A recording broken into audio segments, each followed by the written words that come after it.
No. Bro sees the map like an engine bay.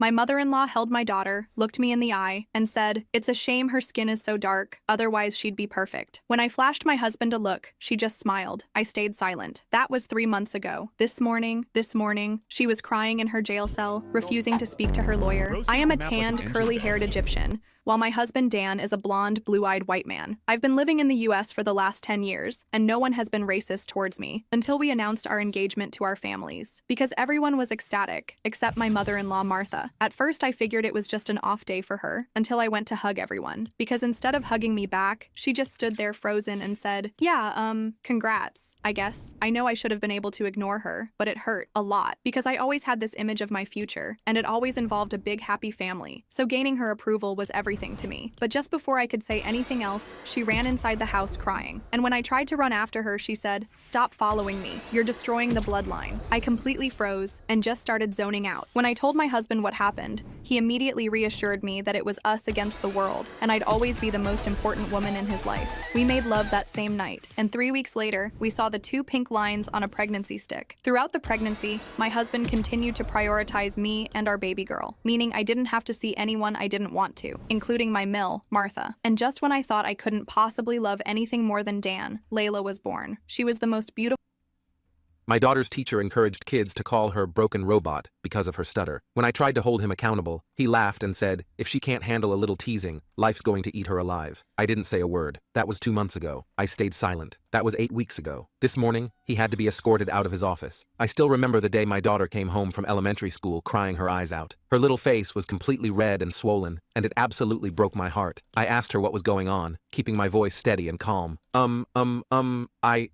This continued for a few minutes. My daughter has a speech impediment, so this was nothing new, but still, her stuttering was lasting longer than usual, which made me immediately suspicious. After 10 minutes, she finally said enough for me to make out what was going on. Well, kinda. I knew it was something about her teacher, and the class laughing at her. It was enough for me to be filled with rage. In front of her, I kept my cool and used my usual dad trick. I grabbed a piece of paper, scribbled a world's coolest daughter certificate onto it, and handed it to her. Through her tears, she started giggling, and finished her evening with a Bath and Body Works bath bomb. The next day, after I dropped her off, I waited in the car park. After 20 minutes had passed, I sneaked into her elementary school and stood outside the door of her classroom. I honestly had no idea what I was doing or what exactly I was looking for. I just knew I needed to do something. And after just a few minutes, I got my answer. The teacher asked the class a question, and my daughter's hand shot right up. A feeling of pride filled my veins, but that was soon replaced with rage.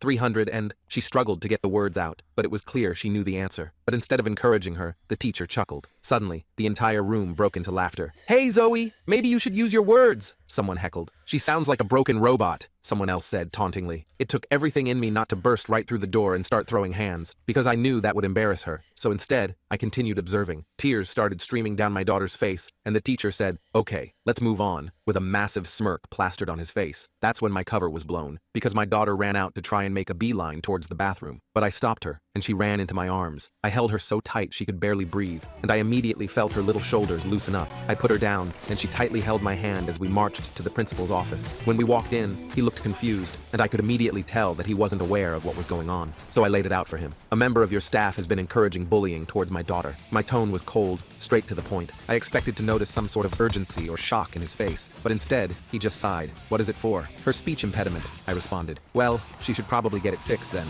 My hand that wasn't holding my daughter's tightened so hard my knuckles turned completely white. I was about to say something, but that's when I noticed the school calendar on his desk. There was an event scheduled for Friday that week, the school talent show. That fact was enough for me to walk away from the situation because I began to hatch a plan. You see, I worked as a general at a military base. None of the parents or teachers knew this because it usually garners a lot of attention, something I wanted to avoid. But I was about to shove it down their throats. I let my daughter stay home from school until the day came. Fast forward to Friday. My daughter was due to perform a poem, and she was begging me to let her pull out. "No, sweetie pie, you gotta show them who's boss," I'd tell her. I knew she was going to get bullied, laughed at, made fun of, but I wanted that. In fact, the more they teased her, the happier I'd be. So when she had just finished her first sentence, and someone yelled, "Hey, are you loading or something?" I smiled, because that's when 6 military trucks pulled up outside, and soldiers began to fill the auditorium. Everyone sat there frozen, not knowing if this was organized by someone else. As Zoe locked eyes with me, I told her to continue. She kept stuttering, but this time the room was silent, except for her teacher who couldn't help but burst into laughter. In response, response, one of my soldiers marched straight towards him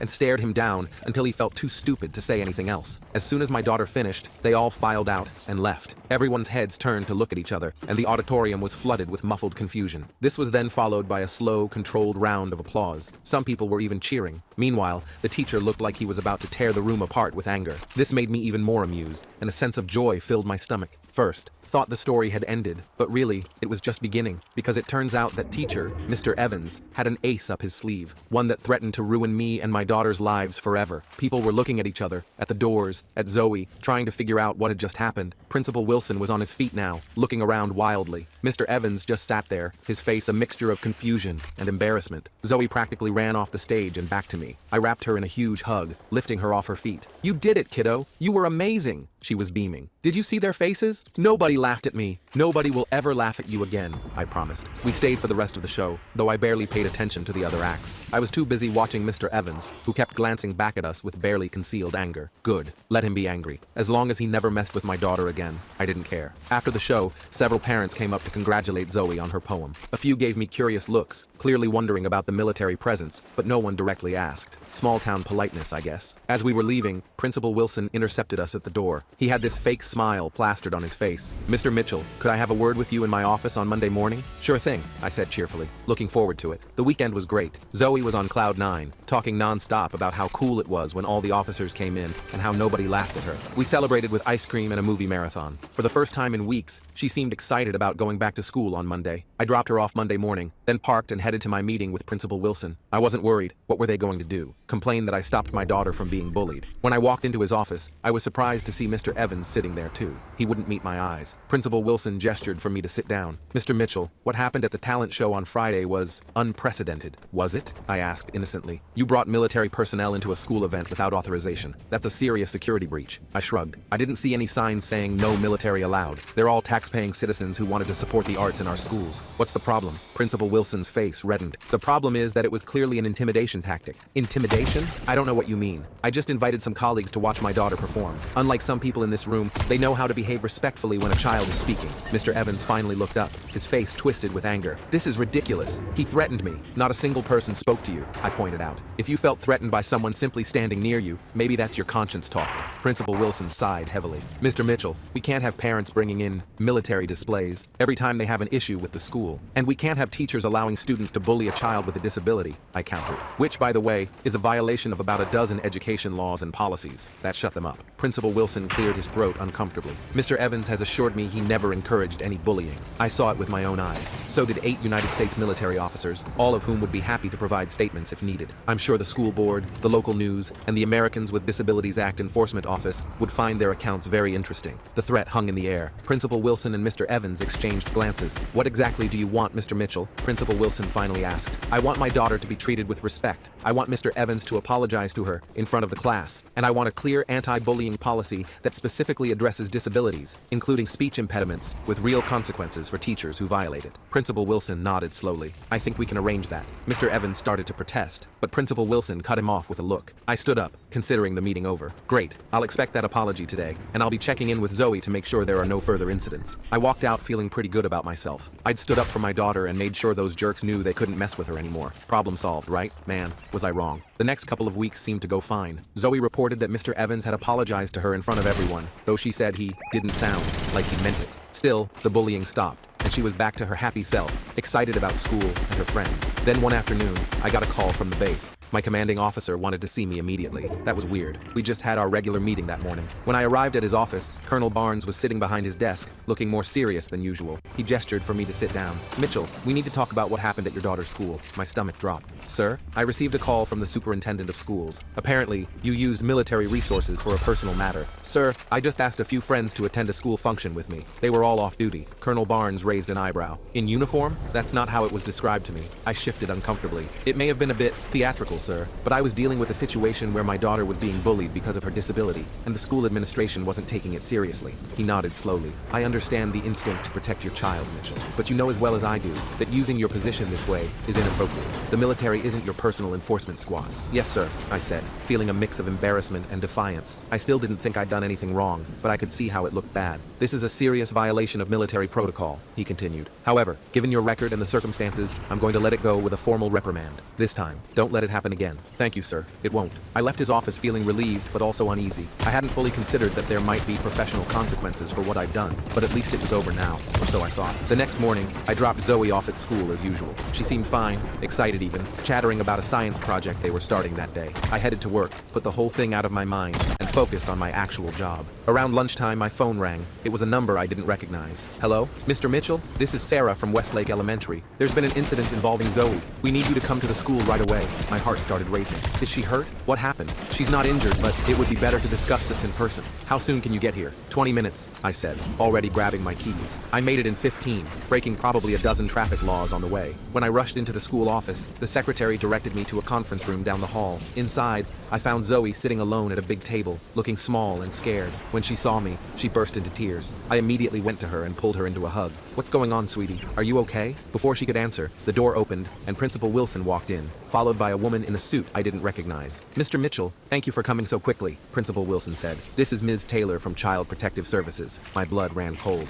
CPS? What the hell is this about? Ms. Taylor stepped forward, her expression professionally neutral. Mr. Mitchell, we received a report expressing concern about possible intimidation tactics being used in front of your daughter. I felt like I'd been punched in the gut. What? That's ridiculous. Who would say something like that? Ms. Taylor glanced at Principal Wilson, who suddenly seemed very interested in his shoes. The report was anonymous, she said, though her tone made it clear she knew exactly who had made it. But it detailed an incident where you allegedly used military personnel to create an intimidating environment at a school function. I couldn't believe what I was hearing. I was protecting her. The school wasn't doing anything about the bullying, so I took matters into my own hands by potentially making an entire auditorium of children uncomfortable with an unexpected military presence, Ms. Taylor asked, and using your daughter as the centerpiece of this display? Put like that, it did sound bad, but that wasn't how it happened at all. I didn't intimidate anyone, I insisted. I just wanted to make sure no one laughed at her while she was performing. Ms. Taylor made some notes on her tablet. Mr. Mitchell, I understand you're a single father. Is that correct? Yes. Her mother left when she was 3. And you work full-time as a military officer? A high-stress position that likely involves long hours? I saw where this was going and felt sick. I make it work. Zoe is well taken care of. Ms. Taylor turned to Zoe, her voice softening. Zoe, can you tell me how you felt when all those officers came into your school? Zoe looked at me, then back at Ms. Taylor. I was scared at first, but then I felt safe. Nobody laughed at me. Did you know your dad was going to bring military officers to your school? Zoe shook her head. Not exactly. He just said to trust him. Ms. Taylor made another note. And how did you feel when the other kids and your teacher laughed at you before? Zoe's eyes welled up again. Really bad. Like I wanted to disappear. Ms. Taylor nodded sympathetically, then turned back to me. Mr. Mitchell, I'm not making any determinations today. This is just a preliminary interview, but I do need to conduct a home visit and speak with you privately as well. Fine, I said, trying to keep my voice steady. Whatever it takes to clear this up. She scheduled the home visit for the next day, then left. Principal Wilson mumbled something about Zoe being excused for the rest of the day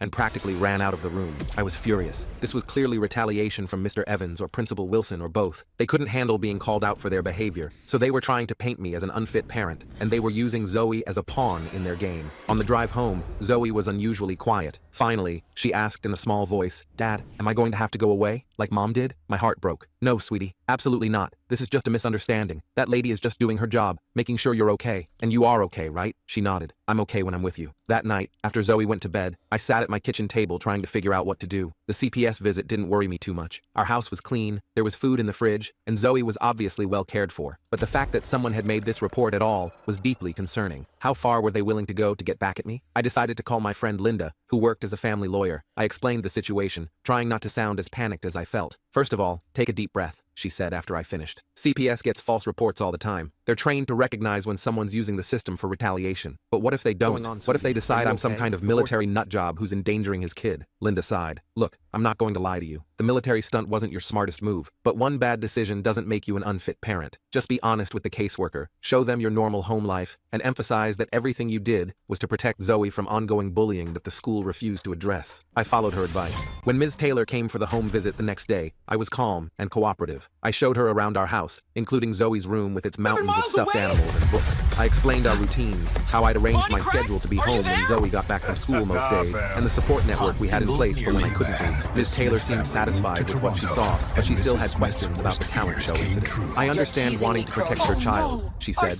as we sat at the kitchen table, but bringing military personnel into an elementary school without proper authorization shows concerning judgment. I admit it was unorthodox, I said, but I had tried the conventional routes. I spoke to the teacher, I went to the principal. They both dismissed me. What was I supposed to do? Just let my daughter continue to be humiliated? Ms. Taylor made some notes.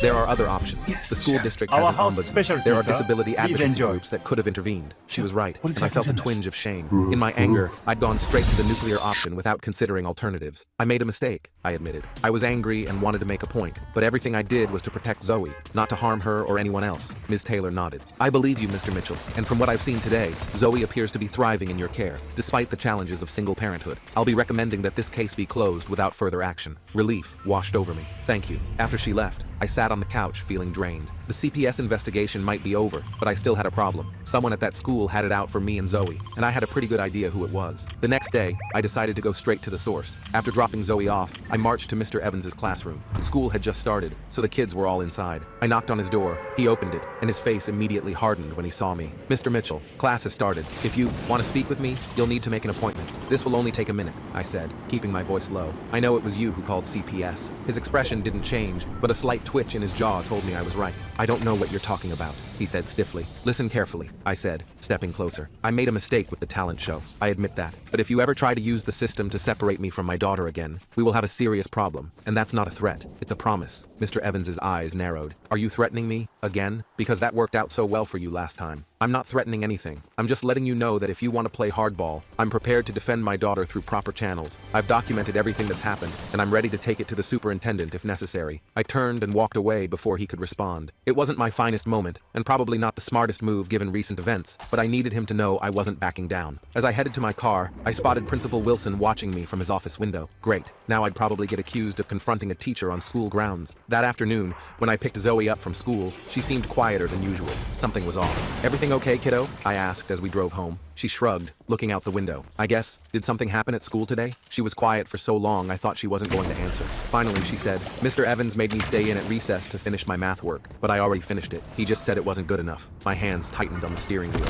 Did he say anything else to you? She nodded, still not looking at me. He said I should tell you to be careful, or things might get harder for me in class. I nearly drove off the road. This guy was now indirectly pressuring my 9-year-old daughter. This crossed a serious line. Zoe, listen to me, I said, trying to keep my voice calm. Mr. Evans is wrong to say that to you. You didn't do anything wrong and neither did I. I'm going to take care of this, okay? She finally looked at me, her eyes worried. How? Are you going to bring the officers again? No, sweetie, no more officers. I'm going to handle this the right way this time. When we got home, I immediately called Linda again. I explained what had happened, including my confrontation with Mr. Evans and what he'd said to Zoe. That's inappropriate conduct toward a student, Linda said, her lawyer voice kicking in. And using a child to send messages to a parent is completely unprofessional, possibly even grounds for disciplinary action. So what do? Document everything. Have Zoe write down exactly what happened and what was said, then take it straight to the superintendent, not the principal. Wilson's already shown he's not going to help you. I followed her advice. I helped Zoe write down what had happened, being careful not to put words in her mouth. Then I wrote my own account of everything that had happened since that first day I found her crying after school. The next morning, instead of going to work, I drove to the district office. I had to wait almost 2 hours, but finally got in to see Superintendent Reese, a stern-looking woman with salt and pepper hair. I laid out everything. The initial bullying, the school's failure to address it, my admittedly over-the-top response at the talent show, the CPS report, and now Mr. Evans's inappropriate behavior toward Zoe. Superintendent Reese listened without interrupting, occasionally making notes. When I finished, she sat back in her chair and sighed. Mr. Mitchell, I appreciate you bringing this to my attention. What you've described is deeply concerning on multiple levels. So you'll do something about it? I'll need to conduct my own investigation, speak with all parties involved. But yes, if what you've told me is accurate, there will be consequences. Teacher-sanctioned bullying is unacceptable, as is retaliating against a student. I felt a weight lift off my shoulders. Finally, someone was taking this seriously. What about Zoe? I asked. I don't want her in that man's classroom anymore. Superintendent Reese nodded. I think we can arrange a transfer to Ms. Johnson's class. She's excellent with children who have special needs. I left the district office feeling cautiously optimistic. Maybe this nightmare was finally coming to an end. But as I was about to learn, Mr. Evans had one more card to play, and it was going to change everything. The next day, I got a call from Superintendent Reese, asking me to come back to her office. I figured she had updates on the investigation, so I rearranged my schedule at work and headed over. When I walked in, her expression was grim, which immediately set off alarm bells in my head. "Mr. Mitchell, please sit down," she said, gesturing to the chair across from her desk. "We have a situation." My stomach dropped. "What kind of situation?" She slid a folder across her desk. "Mr. Evans has filed a formal complaint against you. He's claiming you've been harassing him, and that the military display was actually an attempt to intimidate him specifically because of a personal vendetta." I opened the folder and started reading. The more I read, the angrier I got. This guy had completely twisted everything that happened. "This is BS," I said, tossing the folder back on her desk. "He's the one who's been harassing my daughter." Superintendent Reese held up her hand. "I understand you're upset, but there's more." She pulled out another document. "He's provided a recording from yesterday morning. You went to his classroom and made what could be interpreted as threats." Damn. I had completely forgotten about school security cameras. "I didn't threaten him. I just told him to stop messing with my family. The recording doesn't have audio, but he claims you said, and I quote, 'If you want to play hardball, I'm prepared to defend my daughter.' That could be construed as a threat." I ran my hand through my hair, frustrated. "Okay, I shouldn't have confronted him, but you have to understand, this guy called CPS on me and then intimidated my 9-year-old daughter. I'm taking those allegations very seriously," she assured me. "But Mr. Evans has also raised concerns about your judgment." "My what?" "He's suggesting that your military background combined with the stress of single parenthood has made you reactive. He's pointed to the talent show incident as evidence." I couldn't believe what I was hearing. This snake was trying to paint me as some unstable military officer who might snap at any moment. It was such a cheap, stereotypical play that I almost laughed. Almost. "So what happens now?" I asked, trying to keep my voice steady. "The school board will need to review all the evidence. In the meantime, I've approved Zoe's transfer to Ms. Johnson's class, effective immediately." That was something, at least. "And Mr. Evans? He'll continue teaching while the investigation proceeds. That's standard protocol." I wanted to argue, but I knew it wouldn't help. "Fine. Is there anything else? Just try to keep your distance from Mr. Evans, for everyone's sake." I nodded and left, seething. This guy was playing dirty, and somehow I was the one being treated like the problem. On my way out of the building, my phone rang. It was Linda. "How'd it go with the superintendent?" she asked. I filled her in on everything, including Morgan's counter-complaint and the security footage. "That sneaky bastard," Linda said when I finished. "He's trying to flip the script on you, and it's working," I said, getting into my car. "What do I do now?" "You need witnesses," she said immediately. "Other parents, other kids who've seen Morgan bullying students or behaving inappropriately. You can't be the only one who's noticed." She was right. I'd been so focused on protecting Zoe that I hadn't thought about building a broader case against Morgan. "How do I find them?" "It's not like I can just walk up to random parents and ask if their kids are being bullied too." "PTA meeting," Linda said. "There's one tomorrow night. Go, mingle, drop some hints about concerns with certain teaching methods. See who bites." The PTA meeting was being held in the school cafeteria. I felt awkward as hell walking in there. Most of the parents seemed to know each other already, chatting in little groups while setting up folding chairs. I spotted a few dads and gravitated toward them, figuring that was my best shot at breaking the ice. "First time?" one of them asked as I approached. He was a tall guy with a friendly face. "That obvious, huh?" He laughed. "I'm Michael. My daughter's in 4th grade. Jason," I said, shaking his hand. "My daughter Zoe's in 3rd. "Oh, Zoe. My daughter Casey mentioned her. She just switched to Miss Johnson's class, right?" I nodded, surprised. "Yeah, just yesterday actually." Casey was pretty excited about it. Said Zoe seemed nice but was having a rough time in Mr. Evans' class. This was my opening. "Yeah, we had some issues with his teaching methods." Michael's expression darkened slightly. "Join the club. That guy's a piece of work." My heart rate picked up. "What do you mean?" He glanced around, then lowered his voice. "Let's just say Casey was in his class last year, and it wasn't a great experience. The guy plays favorites like you wouldn't believe. And if your kid doesn't fit his mold of a good student, they're in for a rough year." "Did he ever?" I hesitated, not wanting to lead him. "Did Casey ever have problems with him specifically?" Michael sighed. "She has dyslexia. Morgan made her read out loud constantly, even though her IEP specifically said not to put her on the spot like that. When we complained, he said she needed to get over it, and that we were coddling her." Bingo. "Did you report him? To Wilson?" "Yeah, fat lot of good that did. They're fishing buddies or something. Wilson just said Morgan had high expectations and was pushing students to excel." By the end of the meeting, I talked to 3 more parents with similar stories. One mom's son had ADH and was constantly being punished for not sitting still. Another parent's daughter was made to stand in the corner for asking too many questions. And one dad told me Morgan had made fun of his son's accent. The family had moved from the Philippines the year before. None of them had gone further than complaining to Principal Wilson, who had brushed them all off, and none of them knew about the others' complaints. They'd all felt isolated, like they were the only ones having issues. I got their contact information, and, with their permission, passed it along to Superintendent Reese the next day. She seemed genuinely surprised by the pattern that was emerging. "This is concerning," she admitted. "I'll need to interview all of these parents." "There's more," I said. "I think Principal Wilson has been covering for Morgan. All of these parents complained to him, and he dismissed them. Superintendent Reese's expression hardened. That's a serious allegation, Mr. Mitchell. It's the truth, and I bet if you dig deeper, you'll find even more cases. She promised to look into it thoroughly. I left feeling better than I had in weeks. Finally, things were moving in the right direction, or so I thought. 2 days later, Zoe came home from school looking upset again. "What's wrong, sweetie?" I asked, immediately concerned. "Everyone's talking about me," she said quietly. "They're saying you're going to get Mr. Evans fired, and it's all my fault." My blood boiled. "Who's saying that?" "Just kids. They said their parents were talking about it." I pulled her into a hug. "None of this is your fault, Zoe. Mr. Evans is responsible for his own actions. But what if he does get fired? Everyone will hate me.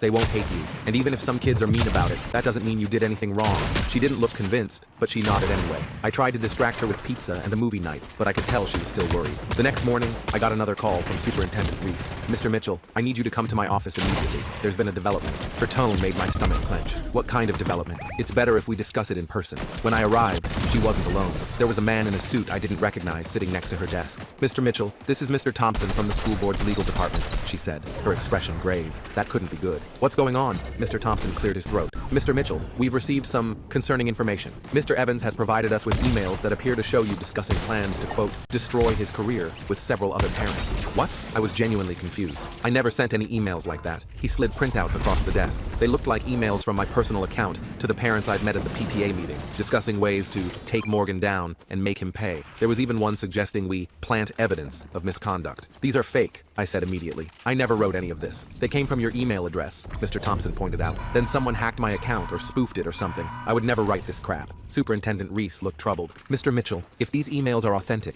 they suggest a coordinated campaign to falsely accuse a teacher of misconduct. That would be grounds for legal action against you." "They're not authentic," I insisted. "Look, I just met these parents a few days ago. We exchanged contact info so they could share their experiences with Morgan. That's it. No conspiracy, no plotting." Mr. Thompson made a note. "We'll need to verify the authenticity of these emails with our IT department. In the meantime, we're putting the investigation into Mr. Evans on hold." I left the meeting feeling like I was in some bizarre alternate reality. Morgan was framing me for framing him. It was so ridiculous it would be funny if my daughter's well-being wasn't at stake. I immediately called Linda and explained the situation. "This is getting out of hand," she said. "We need to go on the offensive. If he's willing to forge emails, who knows what else he's capable of? What do you suggest? We need to find out who this guy really is. Something's not right here. Normal teachers don't go to these lengths over a simple complaint." She had a point. Morgan's reaction seemed extreme, even for someone worried about losing their job. I spent that night doing some digging online. I started with basic searches of his name, but didn't find much beyond the school website and some old social media accounts that hadn't been updated in years. Then I had an idea. I called Rodriguez, my friend from the base. "Hey,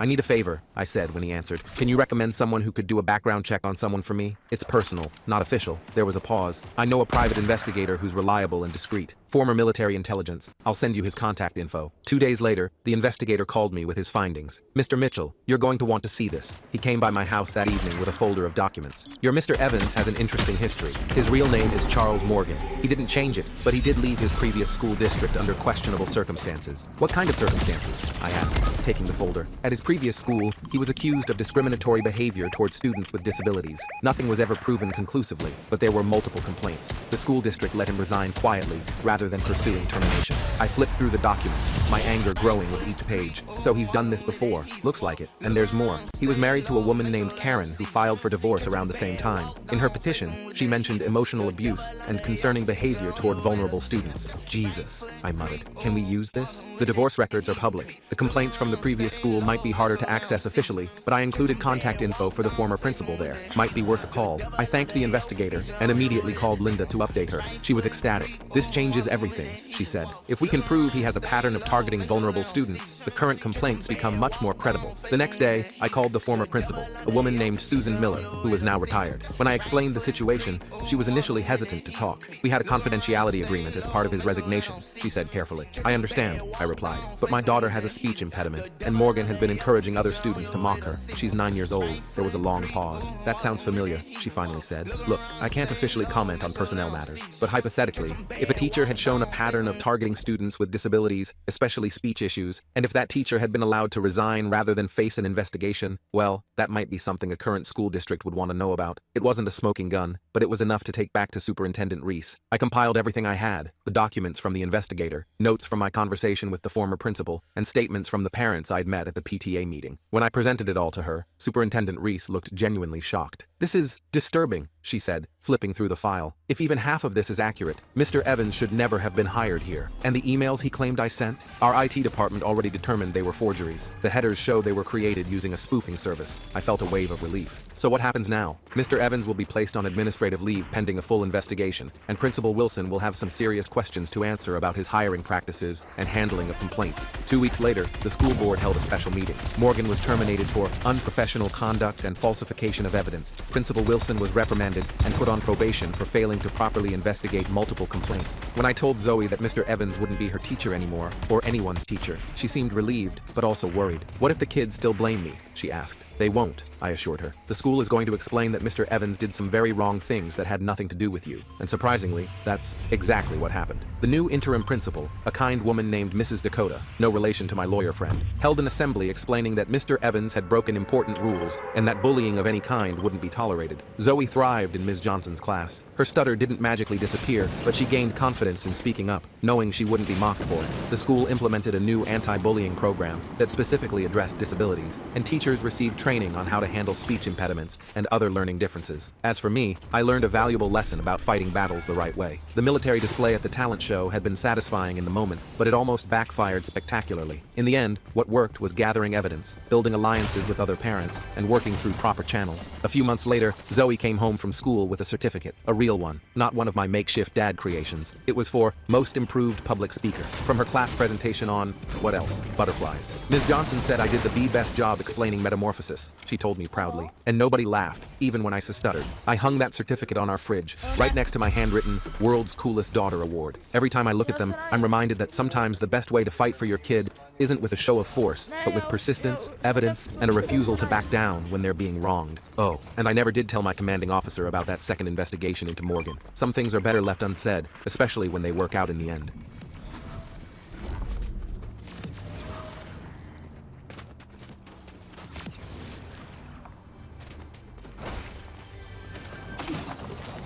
My parents left me in a field on my sister's birthday, so I wouldn't ruin it with my issues. When I asked them why, they said, "You ruin everything. You should be grateful we didn't leave you there." I didn't say a word. Yesterday, my mom called 17 times, then sent a letter saying I destroyed the family. My parents loved me for my entire life, until I turned 8 years old, because that's when I got diagnosed with high-functioning autism. You see, my parents saw that as a sign of them being too easy on me, that they had to amp up their punishments. And for years, my older sister Linda would defend me. When my parents would serve me 20% of what I should be eating, she would sneak me food in the middle of the night when everyone was asleep. Or when my parents randomly wailed on me to try beat out the autism, she'd hold me while I cried. Most days, she was the only reason why I didn't commit sewer slide. But when I turned 15 and she was 16, she turned her back on me. When I went into her room at 2 a.m. to talk, she'd threaten to get our dad to kick me out if I didn't leave. Or another time, I was really overstimulated and started rubbing my thumb with my cheek. Usually, Linda would sit with me and take my hand, but suddenly she ran to tell our parents that I was doing it again, knowing full well they'd punish me. After that, I started walking through life as a heartless zombie. I spent pretty much every day disassociated, and whenever I snapped back to reality, I forced myself to zone out again, because I just wanted to get through school so I could finally move out, especially since Linda wasn't going anywhere anytime soon.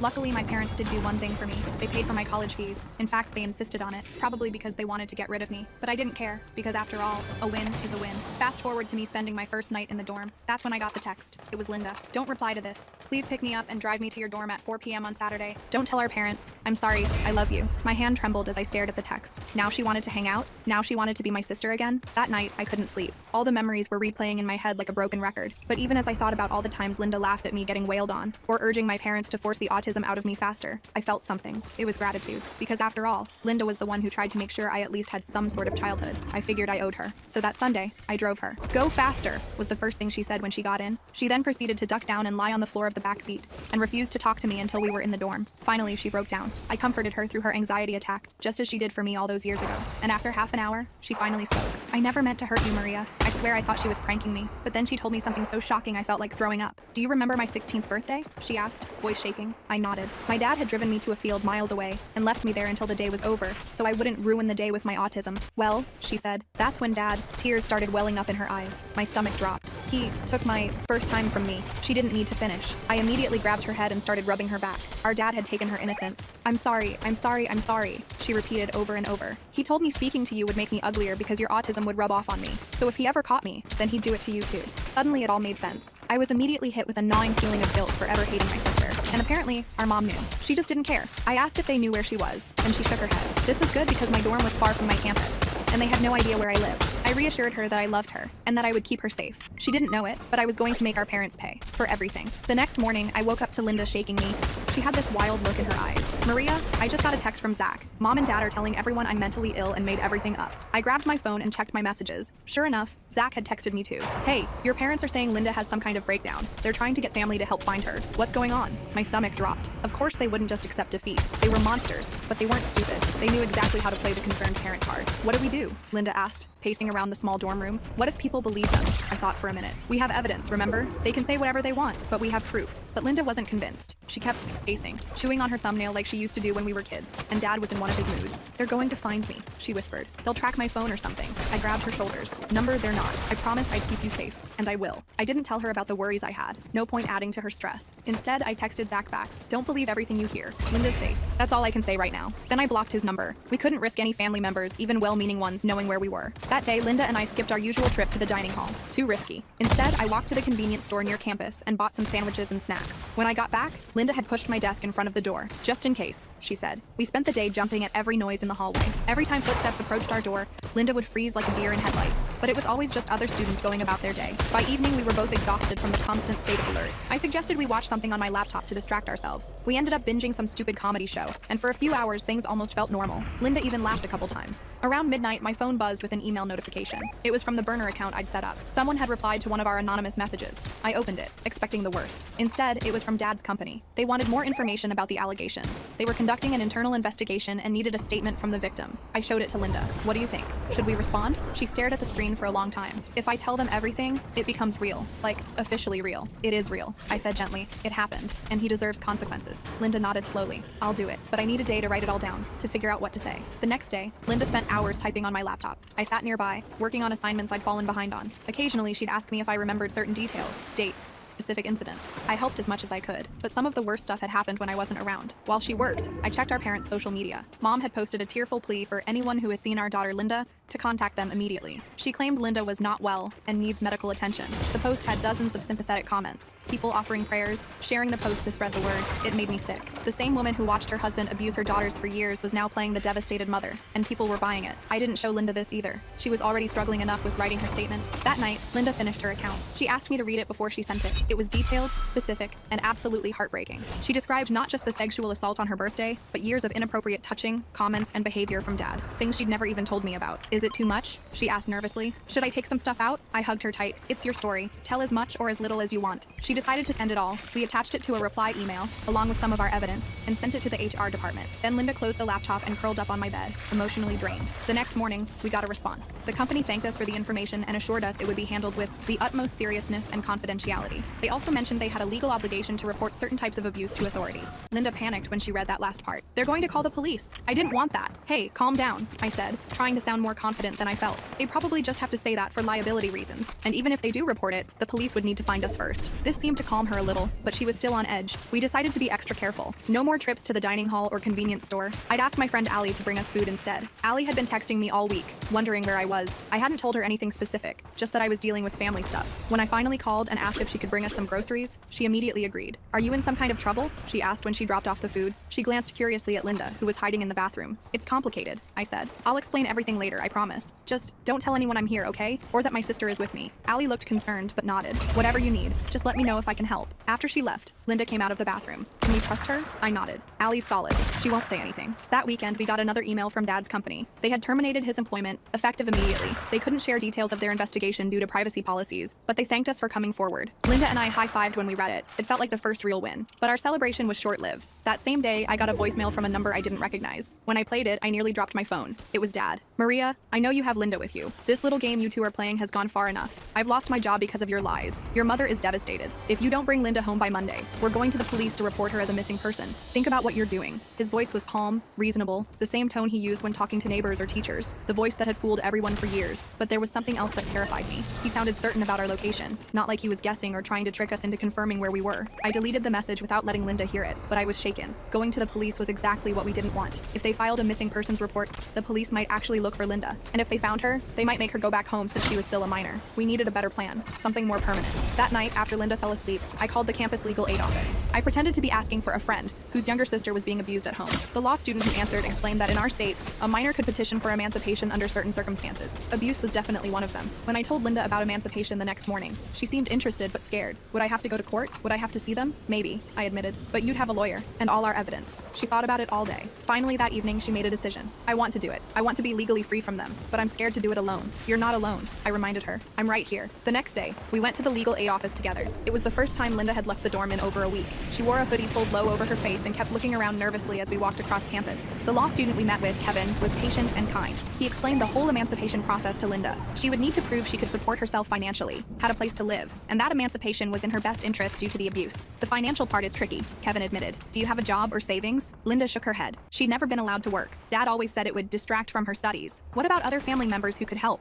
Kevin asked. Grandparents, aunts, uncles? We looked at each other. Most of our extended family had sided with our parents in the past. But now, after everything we'd revealed, maybe, I said. We have an aunt in Colorado who always seemed to suspect something wasn't right. She used to send us cards with money that our parents would hold for us. Never saw a penny of that money, Linda muttered. Kevin suggested we contact this aunt, see if she'd be willing to help. He also recommended we gather more evidence, medical records showing injuries, school reports noting behavioral changes, anything that could corroborate our claims. On our way back to the dorm, Linda seemed more hopeful than I'd seen her in days. This could actually work, she said. I could be legally free from them. I nodded, but I was distracted. I'd spotted a car that looked like Dad's in the campus parking lot. It was probably nothing. Lots of people had silver Hondas, but it put me on edge. When we got back to the dorm, there was a note taped to our door. My heart nearly stopped when I saw it, thinking it might be from our parents who had somehow tracked us down, but it was just from my RA, reminding everyone about the upcoming fire drill. Inside, Linda immediately went to my laptop and started searching for Aunt Sarah's contact information. We hadn't spoken to her in years, not since Mom had a big fight with her at Thanksgiving when I was 12. Found her, Linda exclaimed after about 20 minutes of searching. She's on Facebook.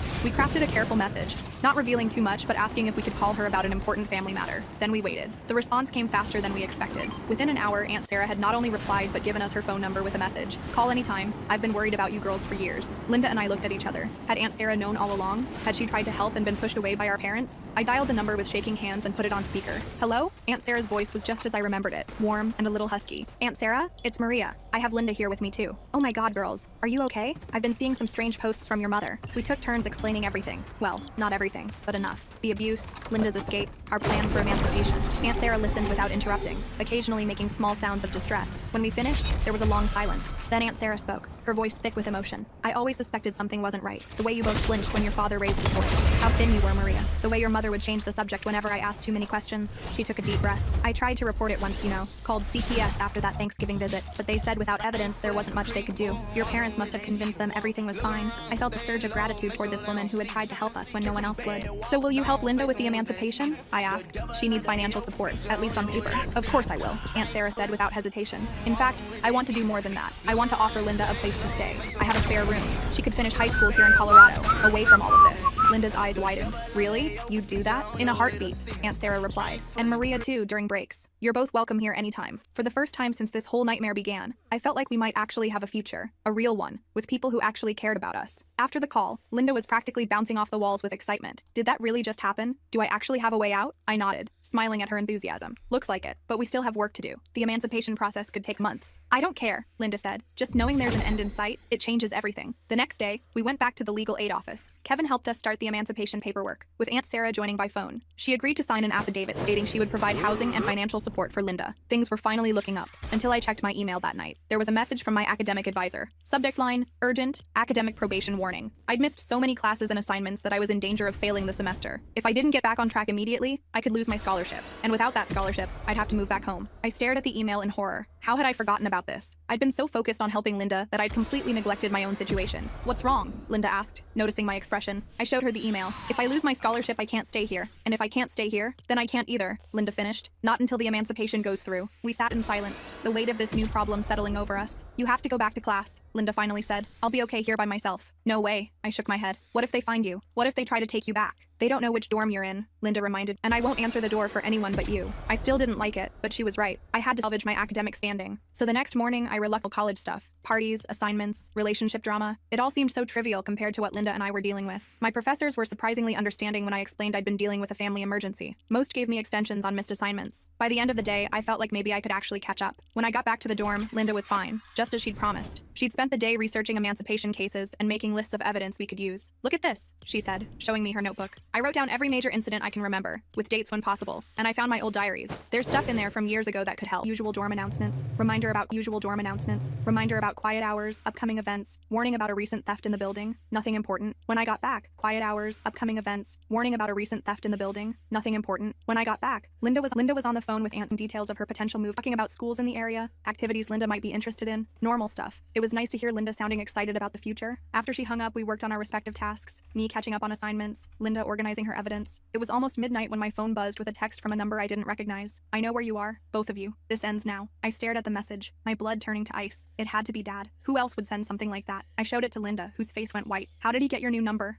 But even as I said it, I wasn't sure. Dad had always been resourceful when it came to controlling us. What if he'd somehow tracked Linda's phone? Or maybe he'd been watching the campus, looking for us. We need to leave, Linda said, already grabbing her backpack. Right now. Wait, I said, trying to stay calm. Let's think this through. If we panic and run, we might end up somewhere less safe. The dorm has security. They can't just walk in and take you. Linda wasn't convinced. What if they call the police? What if they report me missing and the police come looking? She had a point. If the police got involved, things would get— Okay, I said. Let's call Kevin from legal aid. See what he advises. It was late, but this was an emergency. Thankfully, Kevin answered. I explained the situation as calmly as I could. First of all, Kevin said, don't respond to the text. If it is your father, engaging will only confirm your location. What if he really does know where we are? Linda asked. Even if he does, Kevin explained, he can't legally force Linda to go anywhere without police involvement. And if the police do get involved, that's when you show them your evidence. The abuse, the threats, everything. But I don't want to talk to the police, Linda protested. I understand, Kevin said gently. But if it comes to that, I'll be there with you. You won't have to face them alone. After we hung up, Linda seemed slightly calmer. So we stay put? I nodded. For now. But let's be prepared, just in case. We spent the next hour gathering our most important documents and evidence, making sure everything was easily accessible if we needed to leave quickly. Then we tried to get some sleep, taking turns keeping watch. Morning came without incident. No more threatening texts, no unexpected visitors. Maybe Dad had been bluffing after all. But as I was getting ready for class, my phone rang. Unknown number. I hesitated, then answered. Hello? Maria.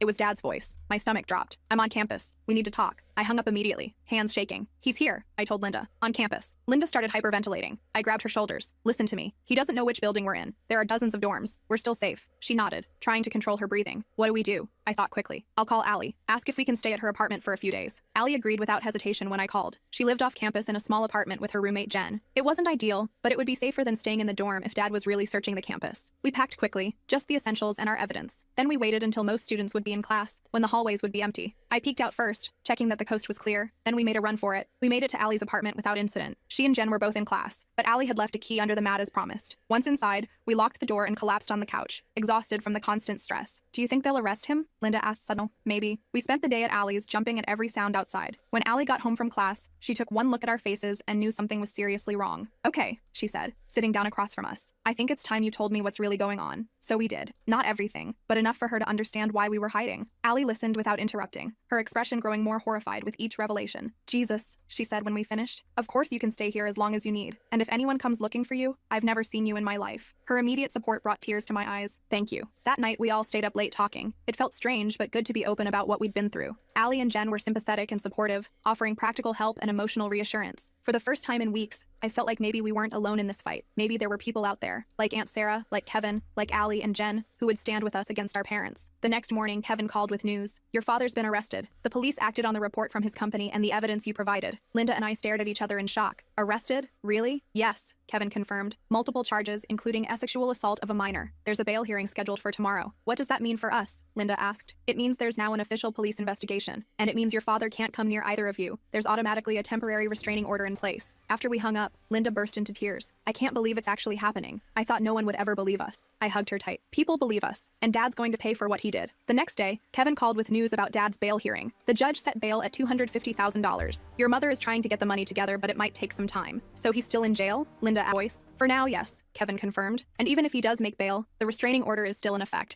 He can't come near either of you. That was somewhat reassuring, but I still didn't trust Dad to follow court orders. Neither did Linda, judging by how she still checked the locks multiple times before bed each night. A week passed. Dad remained in jail, unable to make bail. Mom had apparently been calling family members asking for loans, but not many were willing to help. The evidence against Dad was too damning. Linda's emancipation hearing was coming up in just over a week. Kevin was confident it would be granted, especially now with the criminal charges against Dad. Once that happened, Linda could legally move to Colorado with Aunt Sarah. Things were looking up. Maybe too much so, because that's when the next blow came. I was in class when my phone buzzed with a text from Linda. Mom's here, outside the dorm. She's crying and making a scene. My heart raced as I grabbed my things and ran out, ignoring my professor's confused look. I sprinted across campus, praying Linda had kept the door locked. When I got to the dorm, there was a small crowd gathered outside. In the middle stood my mother, tears streaming down her face as she wailed about her poor, sick daughter who needed to come home. Campus security was already there, trying to calm her down. I pushed through the crowd, anger burning in my chest. What are you doing here? Mom turned to me, her face transforming from distress to manipulation in an instant. Maria, thank God. You need to help me get your sister. She's not well. She needs to come home where I can take care of her. The performance was impressive, I'll give her that. Anyone watching would think she was just a concerned mother, but I knew better. Linda has a restraining order against you, I said loudly enough for everyone to hear. You're not supposed to be anywhere near her. Mom's face hardened for a split second before the tears returned. That's all a misunderstanding. Your father never hurt anyone. Linda is confused, making up stories. Stop it. I cut her off. Just stop.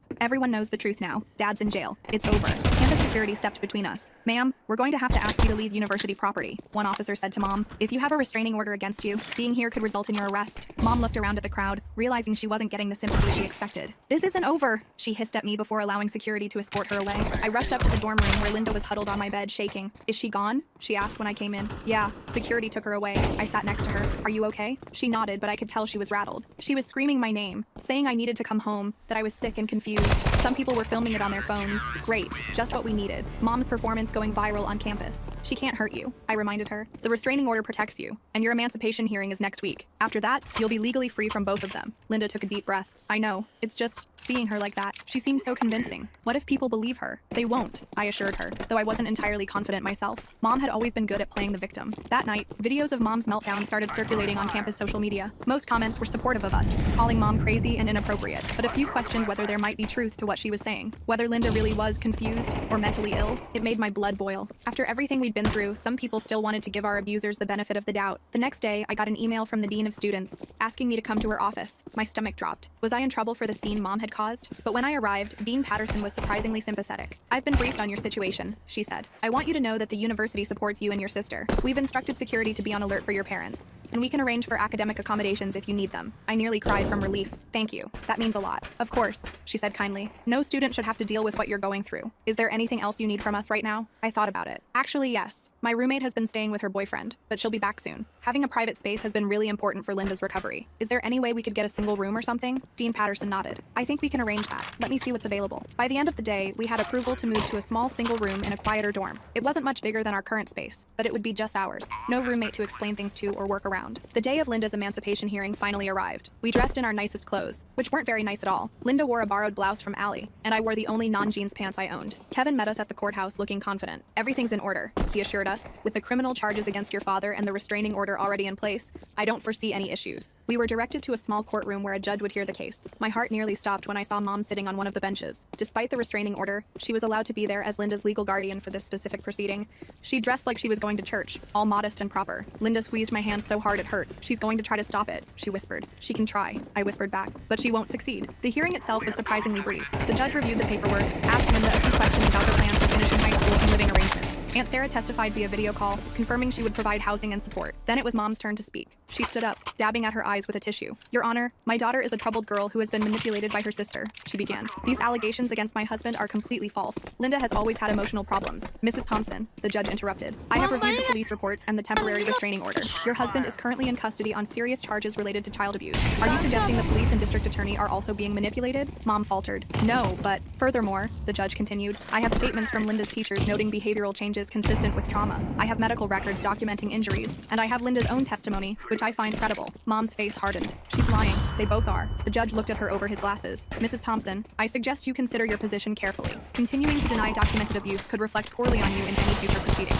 That shut her up. She sat down, glaring at us. After a few more questions, the judge made his decision. I find that emancipation is in Linda's best interest. Petition granted, effective immediately. Linda burst into tears beside me. Happy tears this time. She was free, legally free from our parents. As we left the courtroom, Mom tried to approach us. Linda, please. You're making a terrible mistake. Kevin stepped between us. Mrs. Thompson, your daughter has a restraining order against you. I suggest you keep your distance. Mom's face contorted with rage. This isn't over, she hissed, just like she had outside the dorm. You'll regret this, both of you. But her threats felt empty now. Linda was emancipated. Dad was in jail. Their power over us was broken. That night, we celebrated with pizza and ice cream in our new dorm room. Linda couldn't stop smiling. I still can't believe it, she kept saying. I'm actually free. You're free, I confirmed. And in 2 weeks, you'll be in Colorado with Aunt Sarah, starting your new life. Linda's smile faltered a little. I'm going to miss you. I'll miss you too, I admitted, but we'll talk all the time, and I'll come visit during breaks. Promise? She asked, suddenly looking like the little girl who used to sneak into my room when we were kids. Promise, I said firmly. The next 2 weeks flew by. Linda packed her few belongings and we made plans for her trip to Colorado.